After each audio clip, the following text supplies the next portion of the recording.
Turning back now to our top story, the shocking injury of Damar Hamlin during Monday night's Bills game.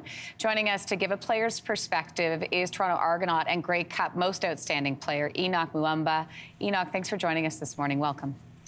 Thanks for having me, Lindsey. I can't imagine how you were feeling as a player when you saw Hamlin collapse on the field. What was going through your mind? A lot, so initially when you see it happening, you're thinking, hey, look, this is just another injury. The game that we play at the level that we played at, the sad truth is we're so accustomed to the injuries that, you're used to it. It's not necessarily anything crazy. And so as a player, you're kind of thinking, okay, well, how serious is the injury? And I know if I was on the field, I'd be thinking, okay, who's next? Who's going to be replacing him? And that's sad. That's a sad reality. But the worst part has to be when, paramedics run on the field. When you say sad reality, where does that come from? Is it in terms of the training that you go through, the mental game? What is it? No, it's just the physicality of the game. Yeah. All of us that play professional football, we know kind of the risks that come and that are involved with playing the game at such a high level. It's physical. We run full speed and we hit each other. Sometimes we tell ourselves, hey, we're a little crazy just to play this game as a whole. But at the end of the day, the sad reality, like I mentioned, is the fact that, injuries happen constantly. On a game-to-game basis. So when it does happen, you're just thinking, okay, how severe is it? And you hope that it's not too bad that, your teammate, your brother will, ultimately, hopefully not miss the rest of the game. And, I've seen people miss the rest of the season. Do you ever feel unsafe when you're playing?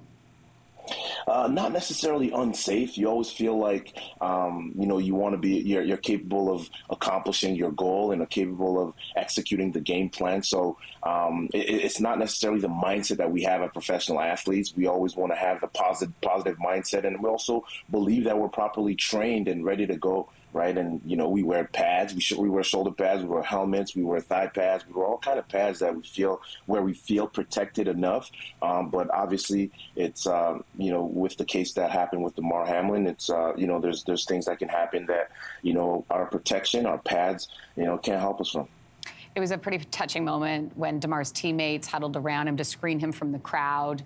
And also members of the opposing team, they were helping out with that too. What goes through the mind of teammates and opposing players when an injury happens on the field? Is that a natural reaction that you saw? Absolutely. Yeah. Absolutely. And the crazy thing is this, Lindsey, at this level that we play at, it's a brotherhood. It's a brotherhood just, from the guys that are in the same locker room, because you come together and you want to accomplish the same goal, right?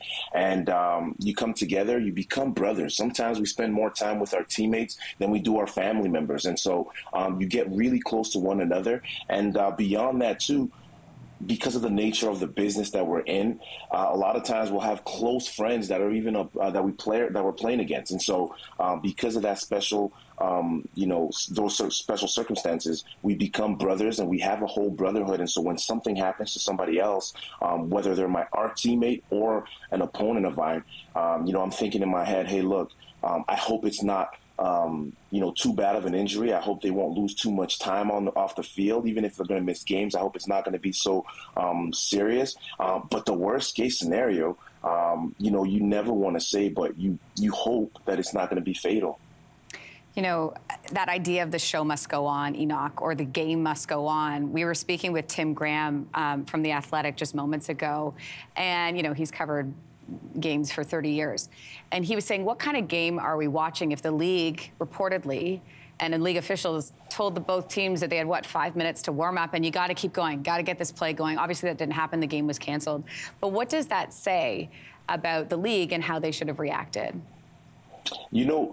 I'm again, this is all speculation, but I'm not exactly sure at what point they knew how serious everything really was. But it just speaks to the level of, the business that it truly is, professional football. And so they're thinking in terms of, hey, look, okay, how are we going to proceed? What's the least amount of time that we can, spend on this while still keeping everything in schedule? And so I know for a fact that's the way, that's the kind of thought process that was happening. But ultimately, I think that they made the right decision that the NFL did by, suspending and then postponing ultimately the game and, respecting Damar Hamlin, but most importantly, every single player on the field. Yeah, we obviously are thinking about him and his family. We'll continue to follow. It's so interesting to get your perspective on this too, Henoc. So we appreciate you taking the time to talk to us today. Thank you so much for having me, Lindsey. Hey, thanks for watching. If you liked this, be sure to subscribe here, or you can check out more Your Morning videos right here.